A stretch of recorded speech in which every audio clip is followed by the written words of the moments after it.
As you get older in life, one of the things that you hate to hear is someone who turns to you and says, "Don't you remember?" Now, I mean, really, if you want to take an old person and put them in their place, just tell them, I've never seen anybody forget so much as you have. It means something to us as older folks. I tell you that. It's one of those leveling forces in our life. Why? Because we have this fear that we're going to forget things, you know. Now, I have to give you some bad news. That is what happens to us. We have these wonderful terms that we use. We don't call it forgetfulness. We call it a senior moment. Don't you love that? It just sounds so good. Senior moment. That's what I'm having. And you know, as you get older, you think about those things, senior moments and those kind of things you happen. I never wanted a senior moment, so I found this stuff called resveratrol. You ever heard of that? Made out of grape seeds. And they make it into a pill, and if you take the pill, it helps your memory. And you can take 1 pill, 2 pills, 3 or 4 a day. I take 4 because I think it's very important that I remember everything. Last thing I want my wife to do is to say to me, "I can't believe you're just so forgetful." And I can say, no way, I'm taking 4 resveratrol. My mind is great, and it is wonderful, you know. You know, and when old people get together, we talk about these kinds of things, you know. I was talking to somebody the other day, and I said to the younger kid, I said, "Do you know anything what Prevagen is?" Kid looks at me like, "I have no idea." I said, "Well, old people know what Prevagen is. You know what it is?" "Huh? You don't remember?" Just joking, just joking. Prevagen is this mind enhancement thing they make out of jellyfish. You love that? And it costs a fortune. You go to the store, and if you can remember what it's called, you go for it. And I talked to this lady over at Walgreens, and she said to me, "Prevagen," she said, "I get so many people who come in here," and said, and they like hide it in their sack. She said, and they get here, and then they can't remember what it is, so they come over to me as the pharmacist and say, "What is that stuff with jellyfish?" She goes, "Prevagen, we'll take care of that." I said, "Yeah?" She goes, "Yeah." She said, "I think what really Prevagen is," she said, "I think there's just too many jellyfish in the ocean. And so they take those jellyfish, they dry them up, they grind them up, they put them in a packet, and then they sell it to you for like $100 for a package, Remembering is an important thing for us in life, right? And if we forget to remember things, hopefully we've got someone who will remind us of what it is that we're supposed to remember. Now, you see, in Scripture, they didn't write things down. And that's an issue. But what they did was they said, we're going to pass that along generation to generation, especially among the Jewish folks, so that we have this way of remembering, a way of telling the story over and over again. That's why we are so big into telling the story of Christmas. We want the next generation to hear it. We celebrate, especially through the eyes of children, who will be the next tellers of the story. We celebrate Easter. We talk about Easter sunrise service. We talk about Easter services. It's a time of remembering, We've heard it before. We've heard it again. We just want to hear it one more time and remind us. We understand what it's all about. It's part of what goes on in the world itself. So today, you remember when Jesus gathered the disciples in the upper room, he said to them, bread, cup, do this in remembrance of me. He keeps saying that. It's one of the words that's so prevalent within our tradition, within the Bible, within Scripture, that says to us, remember. Remember. All of the Jewish festivals and feasts that are there in order to remind themselves of the story of the Passover that Jesus was celebrating, remind themselves when they were in captivity in Egypt and how they found their way out. Remember the story, tell the story over and over again. It's also important that we do those things because that's how our faith continues. That's how we remember what it's about. It's kind of like what we used to do as United Methodists, or at least as Methodists. We'd find ourselves sitting in a service somewhere, and then all of a sudden they had this sharing time, this testimony time. People would go, I want to tell you about how I saw God, God wink, how I saw God available to me this week, or where I saw God, where God was. And it's so important for us to be able to share those stories because those stories lift each other up. Well, this morning, I wanted to look, and there's an insert sheet in your bulletin you can use if you want to. It comes from Luke, the 24th chapter. This is kind of the culmination of the book of Luke as it talks about the resurrection and what has gone on. And it talks about looking for the living one among the cemetery. And so I want to share this passage with you. Luke, the 24th chapter. And at the crack of dawn on Sunday, the women came to the tomb carrying burial spices they had prepared. The women had been working to get the burial spices together since Jesus' death. And then of all things, Saturday was the day of a holy day, therefore they couldn't do any work, so they had to wait until the first thing on Sunday morning before they could go and anoint the body of Jesus. So what they had done, they had their place prepared. So they found the entrance stone had been rolled back from the tomb. So they walked in, but once inside, they couldn't find the body of the Master Jesus. They were puzzled and they were wondering what to make of this. Then out of nowhere, it seemed, two men who were dazzling with light cascading over them stood before them there. And the women were awestruck and bowed down in worship. And the men said, now catch this, this is what it's all about. Why are you looking for the living one in a dead place? Why are you looking for the living one in a dead place? But he is not here, been raised up. Remember how he told you when you were still back in Galilee that he had to be handed over to sinners, be killed on a cross, and in 3 days would rise up. Then, I give credit to these ladies, then they remembered Jesus' word.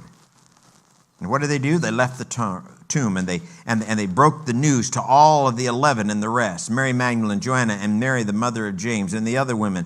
And with them, they kept telling these things to the apostles over and over again. But the apostles didn't believe a word of it. Can you believe it? They thought they were making things up. Now, you talk about the end of a sad story. I mean, Jesus hanging on a cross, spent 3 years of his life in order to make a difference, teach disciples how to do it. He did the rising of he did the fish and the five. I mean, it was like Jesus was everywhere doing miracles for them and teaching them. It was part of their establishment as disciples to understand what the Master was all about. And now, 3 days. It only took them 3 days to forget. It took them 3 days to focus and to understand that death was death. They could smell death. All their senses were alive. They could smell death. They could hear death. They could see death. And you know what? Like some of us, they focused on those things and they couldn't remember. Even when the women came back to them and said, don't you remember? Don't you see? And their response was, we don't remember a word of it. In fact, we just think you're making it all up. What a sad story about what went on. Now, if you and I would go and all of a sudden we'd find the grave open and we'd say, oh, he's alive, what would you do? Now, sadly, some of us as members of the church would just go, it's getting a little late. Time's up. I got to go because, I got other things that go along here. I can't be worried with those things. She says, no, man, when that happens, I want you to remember the promise I made. Remember? 3 days later, I'll rise again. And as I have risen, so you shall rise. You're going to fly away. Come on. There should be some excitement about that. If you don't believe it, you go to somebody who someone has passed, a family member or a friend, you say to them, you know what? It's okay because you know what? We believe we'll see them again. Their hearts will rejoice and no one will take that joy from them. That's the words that we give. If we live, it is for the Lord that we live. If we die, it is for the Lord that we die. So whether we live or die, then we belong to the Lord. For Christ died and rose in order to be Lord of the living and Lord of the dead. Truly, truly, I say unto you, you'll weep and sorrow now, but your sorrow will be turned into joy, for I will see you again, and your hearts will rejoice. Just to make sure he says it right, he says, and no one, repeats again, no one will take that joy from you. That's Easter. So here's my question. What are you going to be like on Monday when you go to work? Anybody ever going to know that you celebrated Easter? Have you ever noticed all the discouraged people we have living around us? I mean, the people who are in a dead place in their life. And what they're looking for is to find life somehow. But in the world in which we live, the culture in which we live, we spend a lot of time about dead things. Did you know that? We worry about insignificant things that keep us awake. That all of a sudden, you know how they used to say, will this make a difference a year from now? And will the choices and decisions you make be one that will be a change, a monumental change in you or the world or the people around you? Or do we just focus on dead things? You know how many of us live there and how many people live there? On dead things. Connie and I spent time in Colorado. And one of the things we love are aspen trees. Quaking aspen. Oh, we love it. So I go around trying to find an aspen tree when we first moved to Des Moines. And the guy goes, what? I want an aspen tree. Well, we don't have those here. I said, I understand that, but I want to plant one in my front yard. I want an aspen tree. Oh, man, they had a terrible time finding it. Finally, I looked around and I found this thing in the magazine I could order one. So I ordered this aspen tree and it came. And I was so excited. I thought this thing's going to be about 8 foot tall, you know. It came as about that tall. I planted anyway, out in front yard and everything else. I was working on that tree. Man, I thought this tree is the thing. And the whole thing. And then all of a sudden I came out one day and the tree was gone, like it had resurrected. And I found it over there on the road, on the grass. And I thought, how in the world did it get from that hole over to the grass? Because later on I saw the deer tracks. I saw the deer come and grab that thing and pull it. So I pulled that thing out and I put it in the front part of my yard. I wanted to really protect it. I put like steel mesh all the way around it, you know, so no deer could get to this thing and everything else. But that tree, man, it's been struggling for years. I got a guy that lives across the street from me, and he came over the other day. And I was walking out to that tree. I kept looking at it going, have I got a leaf? Have I got a bud? Is there hope here in all this? And the guy looks at me and he goes, what are you doing? I said, I'm giving it fertilizer. I'm putting water on it, special kind, you know. I'm trying to revive it, everything else, make it come back to life and everything else. I mean, I was focused on that. You know what the guy said to me? Stands next to me, he goes, you know what I think? I said, no, what do you think? He said, I think it's dead. I said, what? I think it's dead. I said, well, that's a terrible thing to say, you know.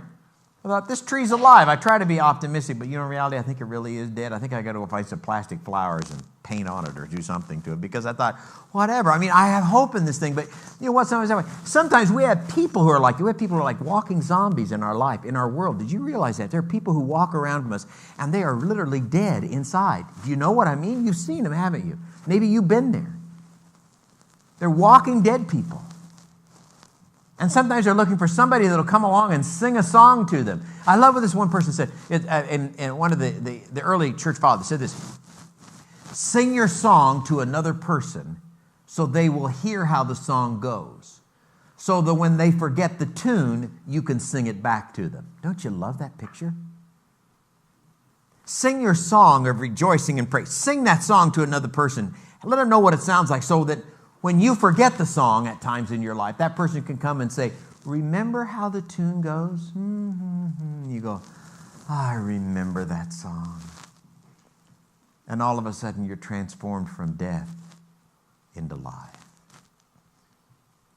I was thinking about this week and thinking about what I'm going to preach about and how I was going to put this all together. And I thought to myself, I need to come up with a good story. What is it that people need who are dead in order to come alive? That was my question, all right? So you know where I went? Huh? No, not with the dog. What? No, you know what I did trying to figure that out? I went to Walmart. Come on, you've heard me preach before. You know how this goes. I went to Walmart. See, sometimes I go to Walmart late in the night because when there aren't a lot of people in the line, and sometimes I get a chance to see those people who are standing behind the counter and who say, thank you for shopping Walmart. Did you find everything you needed?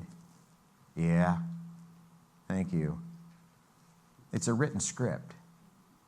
Sometimes I fear about those people. And I've told you before how sometimes I've talked to them and I've said, you know, yeah, I did. How's things going with you? Remember I told you that? And that lady said to me, she said, you know, I left my 2 kids at home. I don't have a husband, and they're kind of taking care of themselves. They're kind of, hopefully they cook their food and put themselves to bed. I hope the DHS doesn't find out about it. But as soon as I'm done with this job, I'm going home. I'm going to be with my kids. But I got to have the money, and that's why I'm here. You know, and my heart goes out to folks like that. But I need to do something about that. Sometimes I speak a word of life to them. I say, I want to thank you for doing what you do, you know, whatever. I do that at Menards at Christmas time. The lady looked at this little miniature Christmas tree I had. She said, where'd you get that? I said, I got it back there in the thing. She said, really? I said, they're on sale. They're only like $5. Really? The lady goes, I ought to go buy one of those, but I don't have the money for it, she said. So when I went through the line, I said, congratulations. Hey, here's $5. You can go get yourself a tree. She goes, I can't take money. I thought, you can't? So I go and I get a gift card. I bring it back to her, and I said, here, how about a gift card? She's like, no, I can't take gift cards either. I thought, you're making it hard. I said, take my tree. There you go. I would know. You know. So I went to Walmart, and I as I was walking to Walmart, guess who I saw? A guy in the parking lot picking up carts and taking them back in. Have you ever seen those folks? They're the ones who the last thing in the world they want to wear is those reflective jackets, and they put it on them, and they make them walk around the parking lot picking up carts and bringing them back in. Can you imagine? If you want to talk about the Walking Dead sometimes, some of those folks know how to do it, but other folks don't. And I remember this kid was doing the whole thing, and I just, whatever. So I go over to this kid, and I said, hey, I said, you're the guy who picks up all these things to take it back in the cart. He goes, it's my part of the rotation. I said, oh, that's cool. I said, how do you, I want to thank you for taking those back, because I know it's not an easy job to do all those carts, but I want to just thank you for, getting them back in there. That's a good deal. And he goes, what? I don't want anything. I just want to tell you, thank you for taking those carts and getting them back in.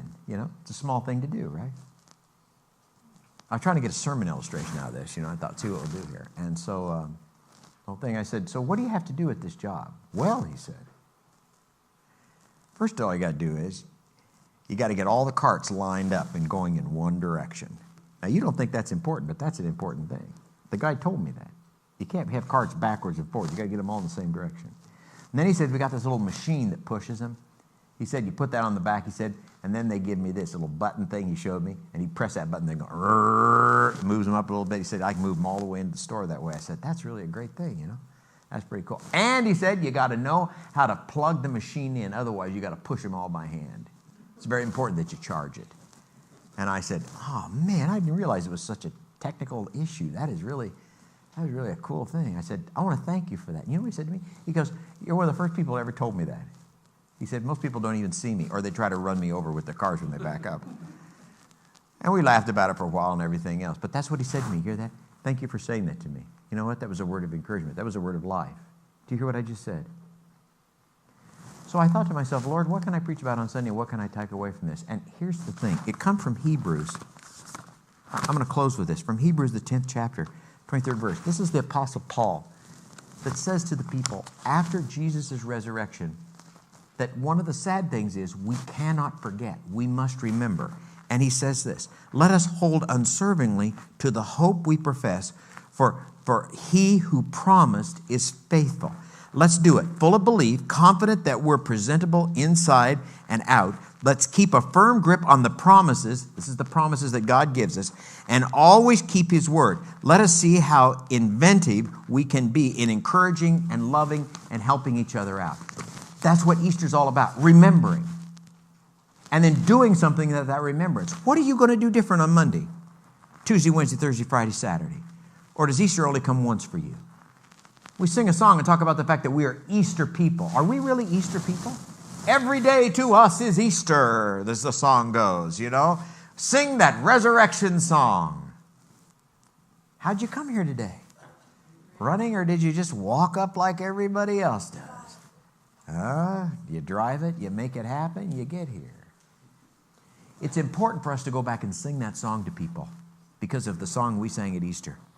And see if we can give a word of encouragement to them and make that happen. So here's what I want you to do. You don't have to go to Walmart for this. I want you to look in your phone or on Facebook. I want you to pick out 5 people. Hear what I'm about to say?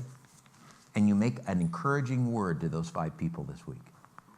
You hear what I said? Now I want to tell you why. Because I believe with all my heart that God has prepared whoever those people are. You may choose them by accident, do whatever you want to do. But I believe that God has been at work in their life. And they need an encouraging word. And I'm going to tell you what happens, and be prepared for this, because it happens to me. When I sometimes say an encouraging word to somebody, even somebody in a parking lot of Walmart, and they say back to me, oh, thank you.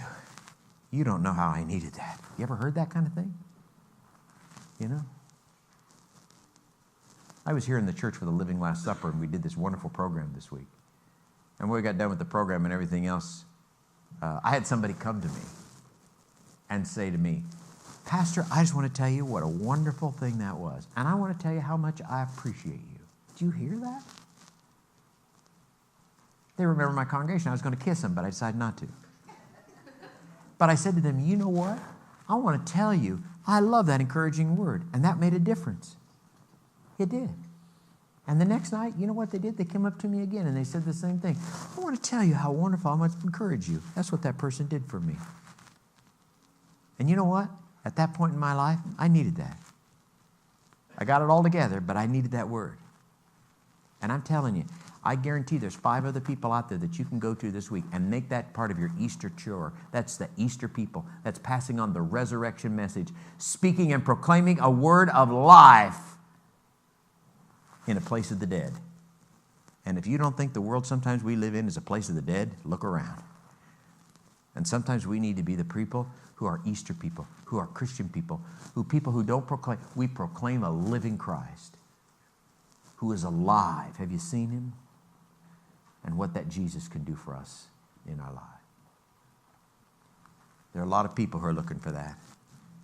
And there are a lot of people who are looking for a word of hope. And a word of hope to say that this world is not my home, I'm passing through. That death is not the final victor. But truly it is life everlasting with Christ. Let's pray together. God, I give you thanks that we're not alone in this world. Ho, ho, ho. You've given